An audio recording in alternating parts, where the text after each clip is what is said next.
The new exhibition hall at the village market plays a very important role this week. It provides a venue for all art lovers to come and witness the merger between East Africa and West Africa.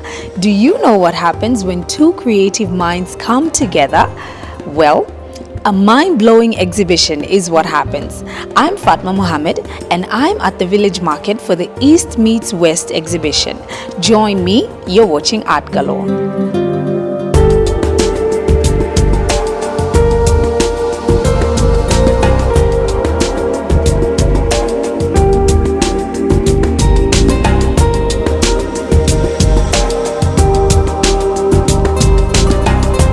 Carol Monda is a renowned Kenyan designer. She has been up and about, planning an exhibition meant to win the hearts of many art lovers, and these are the fruits of her labor.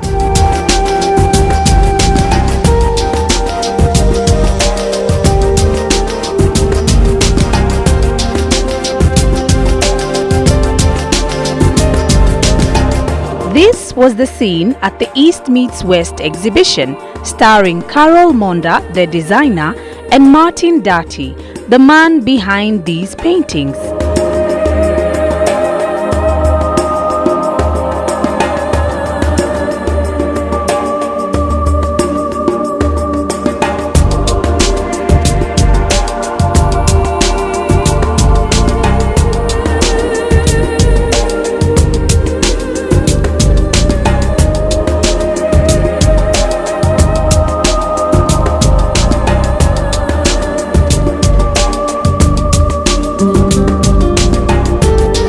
A case of Mirror Mirror on the Wall, which is the loveliest of them all? A tough call really, since all the pieces spoke volumes on culture and ethnicity.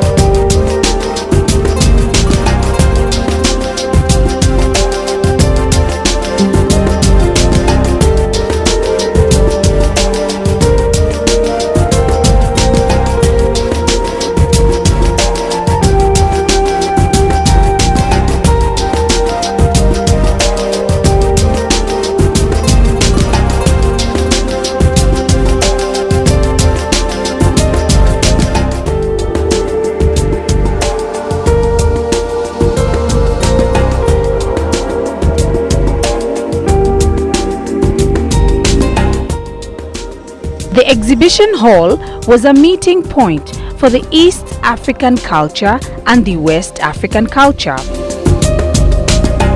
There's a lot of similarities because we are all on the African continent, as well as differences. And also it's just a celebration of East Africa because I'm from Kenya, and West Africa because he's from Ghana. An interesting twist that saw many art lovers attracted to the jewelry and mesmerized by the paintings. Talk about killing two birds with one stone.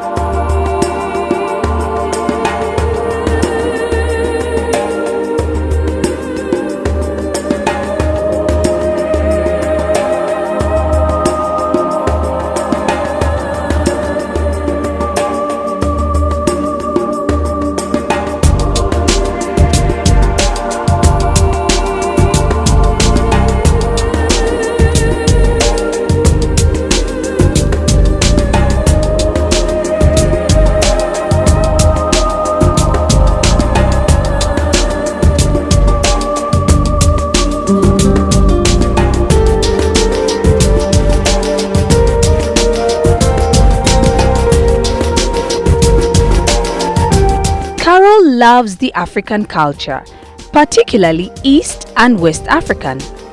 A master's in African art was an eye-opener for Carol to realize the potential that lay in the African beads. She's more of a bead collector, and this is how it all started. I collected these beads. I lived in West Africa. My husband's Ghanaian, his aunt who did the paintings.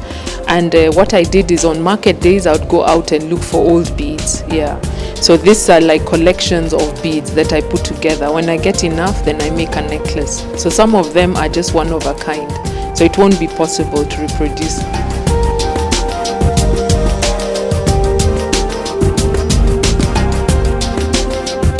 Necklaces made from original stones in rich earth tones, complete with a smooth luster. This necklace has got many old beads. For example, there are black and white chevron beads. These are very old beads.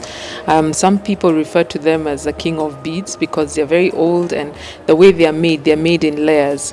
So, and people even collect them. And then we have bone beads from Kenya. So what I've done is I've combined different materials to make the necklace. There's semi-precious material like hematite. There's the plastic beads from West Africa, which are old in a cowrie shell, and like the cowrie shell has certain significance. It shows beauty in women, that sort of thing. According to Carol, beads have a long cultural history. They symbolize the rich sense of style existent in many a people. In Kenya, you know about Maasai beads and, you know, our different culture. Most ethnic groups wear beads. So when I relocated, and a friend of mine, Aima Okundi, relocated from the UK, we decided to set up Kenya Bead Society. And what we do is we do exhibitions.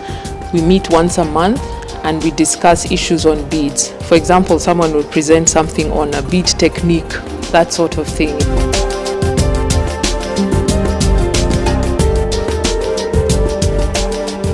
On the plain white walls are Martin's pride and joy.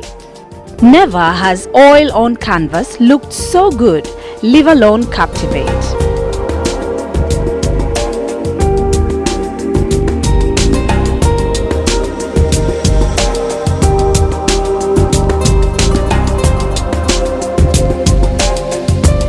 A closer look will have you identify designs of Ghanaian descent that have been incorporated onto the canvas to bring out its culture.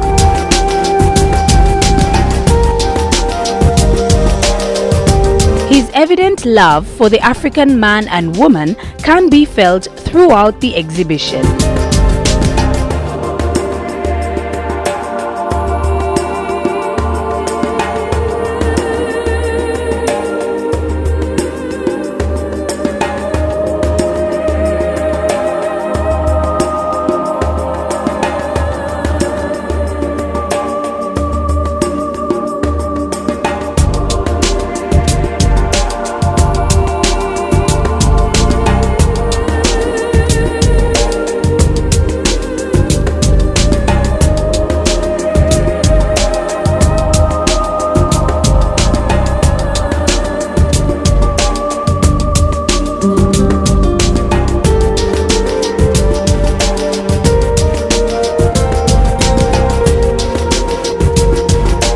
Martin is an artist who uses oil on canvas to tell the stories of Ghana, its flora and fauna.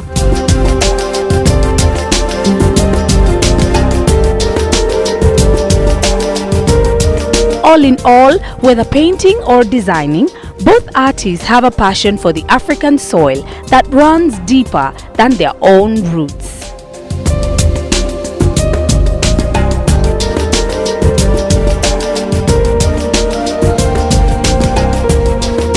Funny enough, Kenya and Ghana happen to be two different countries with very many differences and similarities, and this was the main aim for this particular exhibition. I hope you've gotten to learn something from today's feature. I'm Fatma Mohammed.